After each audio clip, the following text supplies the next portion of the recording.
Bago ang pagdiriwang ng inabangang Panagbanga o Flower Festival ng Baguio City, isang bulaklak na ang nagpakita ng kanyang ganda matapos ang ilang taong paghihintay. Ito ang cherry blossom o sakura na dinarayo pa ng ilan nating mga kababayan sa ibang bansa. Yan ang ulat ni Janice Dennis ng PTV Cordillera. Hindi na kailangan pang lumipad sa Japan para masilayan ang makulay na sakura tree o cherry blossom. Dahil ngayon makikita na rin ito sa City of Pines, ang Baguio City.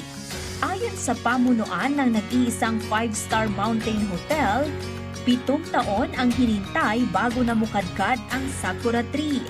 Akma kasi ito sa malamig na klima ng lungsod, na sumabay pa sa nalalapit na selebrasyon ng Baguio Flower Festival o Panagbanga Festival.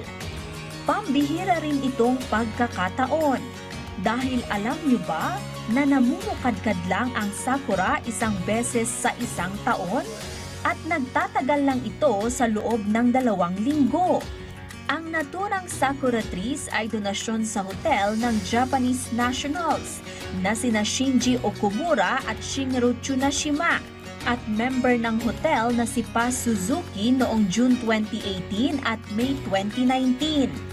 Pero hindi lang sa Baguio City may authentic sakura trees dahil naunang binuksan ang Sakura Park sa Poway Atog Benguet noon pang 2016 na matagal ring hinintay bago na mukadkad ang mga bulaklak.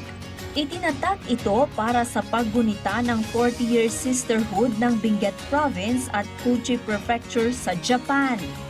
Isa ang bayan ng Atok na sikat na pinupuntahan ng mga turista, kung saan din matatagpuan ang sikat na Northern Blossom Flower Farm at nararanasan ang malamig na temperatura na nagdudulot ng andap o frost. Janice Dennis para sa Pambansang TV sa Bagong Pilipinas.